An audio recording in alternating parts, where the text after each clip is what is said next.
السلام عليكم ورحمة الله وبركاته. رب اشرح لي صدري ويسر لي أمري واحلل عقدة من లిసాని యఫ్ఖహూ ఖౌలీ సల్లల్లాహు అలైహి వసల్లం.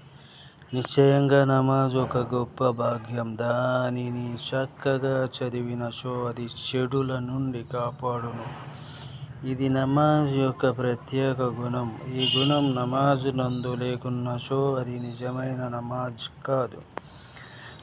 మనము చదువు నమాజ్ యందు ఏదో లోపం ఉన్నది అని భావించవలెను. ఈ వివరములు అనేక హదీసులు యందు ఉన్నవి. హజరత్ ఇబ్న్ అబ్బాస్ రజియల్లాహు తఆలా గారు ఇట్లు తెలిపిరి, చక్కని నమాజ్ దుష్కార్యముల నుండి కాపాడును.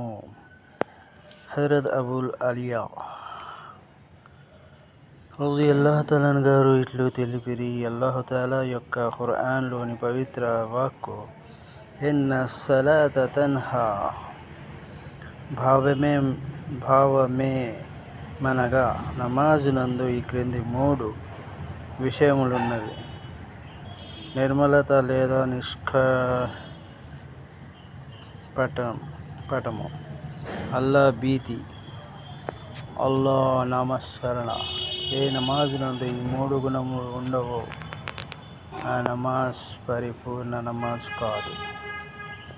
అస్సలాము అలైకుం వరహ్మతుల్లాహి వబరకాతుహ్.